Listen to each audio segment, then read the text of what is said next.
안녕하세요. 티목입니다. 오늘 시간에는 상상 컨텐츠인데요. 바로 완전 자동화 부분이죠.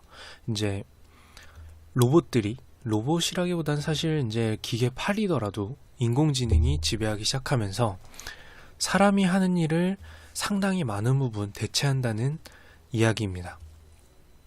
그렇게 자동화가 이루어지면 사람의 일을 대체하면서 사람의 입장에서 봤을 때는 노동이 상당 부분 사라지게 됩니다.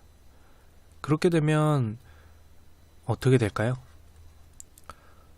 사람들이 돈을 버는 행위가 불가능해지기 때문에, 일부가 불가능해지기 때문에 소득이 사라지게 됩니다. 그에 따라서 뉴스에서는 이런 산업 자동화, 인공지능의 발달이 사람의 일자리를 위협함으로써 어떤 일자리가 살아남을지에 대해서 인터넷 기사나 이런 부분을 많이 접할 수가 있습니다. 그런데 사실 이렇게 인공지능의 발달로, 자동화의 발달로 일자리가 사라지는 것이 국가나 기업 입장에서도 달가운 일은 아닙니다. 기업은 그냥 로봇이 사람도 쓰지 않고 마구 많이 생산해낼 수 있으면 좋은 거 아니야? 밤새도록 생산하면 좋은 거 아니야? 하지만 사실 따지고 보면 그렇게 만들어낸 생산품들은 누군가가 사야 됩니다. 그렇죠? 근데 이런 소비자라고 부르는 고객은 누굴까요? 바로 사람이죠. 근데 이런 사람들의 지갑, 즉 소득이 사라지게 되면 결국 그 소비자들은 소비를 위한 돈이 사라지게 된다는 뜻입니다. 돈이 적어지게 되는 거죠. 그러니까 원래는 1억 명의 소비자가 존재했다라고 하면 많은 사람들이 일자리를 잃게 돼서 100만 명밖에 안 남는다든지 이렇게 되는 겁니다. 그러면 아무리 많은 생산품을 만들어 봐야 크게 소용이 없다는 뜻이죠. 결국 현재의 경제 체제가 무너지게 됩니다. 그러면 이 국가나 기업이 이런 상황을 단순히 지켜볼까요? 특히 국가는 사람의 복지도 생각을 해야 되죠. 그래서 얼토당토하는 얘기라고 생각할 수 있지만 사실 저는 이렇게 뉴스에서도 많이 접할 수 있었어요. 사람의 기본소득을 어느 정도 보장해주는 사회가 올 거라고 봅니다.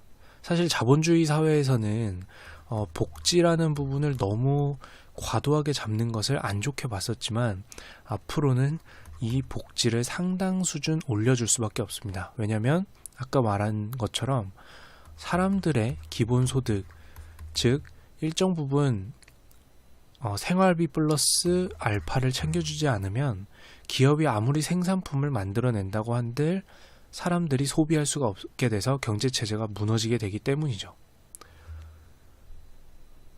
그러면 이렇게 많은 국민들한테 돈을 나눠주어야 되는데 명목은 여러 가지가 있을 수 있지만 기본소득을 이제 그냥 보장을 해주는 겁니다. 매월 얼마씩 주는 거죠.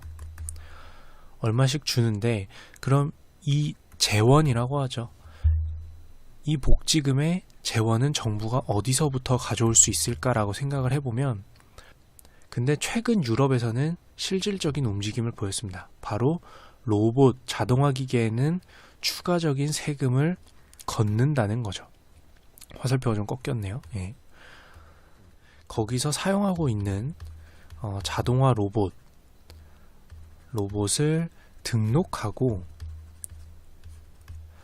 이 대수만큼, 즉 생산량만큼 애초에 세금을 징수를 하는 겁니다.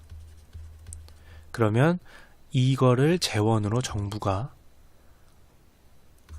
이 돈을 재원으로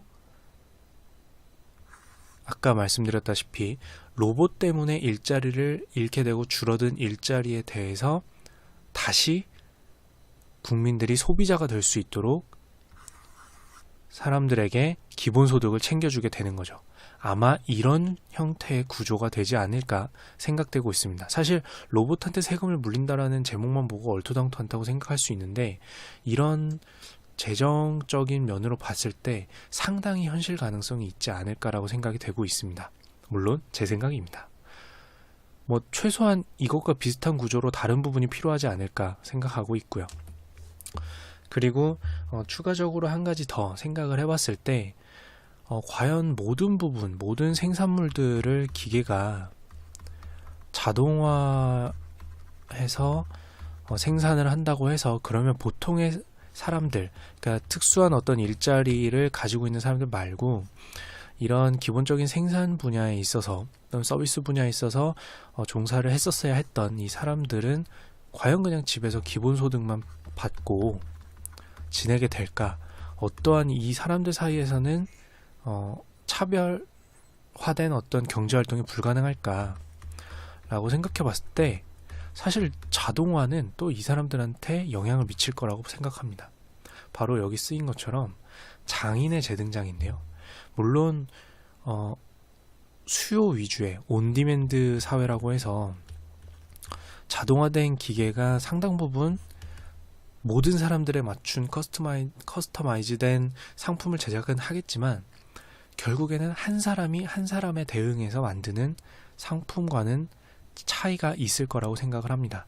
서비스도 마찬가지고요. 마치 한 명의 집사가 한 사람만을 챙기는 것과 같은 이런 효과라는 거죠. 감정적인 부분도 마찬가지고요. 그렇게 봤을 때 사람들이 지금 취미 생활이라고 하죠. 혹자는 오타쿠의 생활이라고 할 수도 있지만요. 그게 아니라 현재에도 이제 취미 생활을 깊게 즐김으로써 상당한 그 핸드메이드 상품이나 또는 어떤 소프트웨어나 어떤 서비스를 이룩해내는 분들이 있습니다. 그렇게 봤을 때 이 마스터크래프트라고 부르는 장인들이 다시 이 사람들 사이에서 각광받고 또 자기들만의 경제활동이 가능할 거라고 생각을 합니다. 물론 기계들이 수많은 공산품들을 최대한 다품종으로 만들고 개개인에 맞춰서 만들겠지만, 결국에는 한 사람이 한 사람에게 제공하는 이런 서비스나 제품은 남아 있을 것 같다는 생각인 거죠. 이게 지배적일 순 없지만 개개인의 경제활동은 될 수 있을 거라고 생각을 합니다. 그래서 저는 장인은 재등장할 것이다 라고 보는 거죠. 그리고 한 가지 더 짧게 좀 말씀을 드리고 싶은 부분은 장인의 재등장에 될 수 있는 이유 중에 하나가 사실 자동화 기계 있잖아요. 이게 분명히 가정집에도 들어올 겁니다. 가정집에도 도입이 될 거고, 그러면은 어떤 작은 재료들이나 부품들은 이런 자동화 로봇들이 제작을 해준다라고 했을 때 최종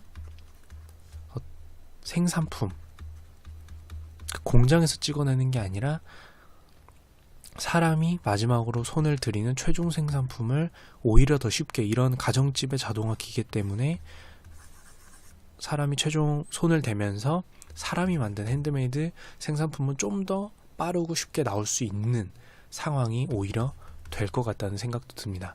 사실 1인 미디어가 그 중에 하나인데요. 지금 개발되고 있는 구글 소프트웨어 중에는 채색을 도와주는, 자동으로 채색해주고 이런 것들이 나오는 것처럼, 저 같은 경우에는 간단한 PPT는 기계가 만들어줄 수도 있겠죠, 앞으로. 그리고 간단한 편집은 기계가 해줄 수도 있습니다. 이렇게 됐을 때 저는 순수하게 제 목소리를 담은 컨텐츠만 만들면 되는 상황이 올 수도 있다는 거죠. 오히려 가정집에 도입될 자동화 기계들이 이런 1인 장인의 재도래를 도와주는 상황이 오지 않을까라는 생각도 듭니다. DIY라고 볼 수도 있겠네요.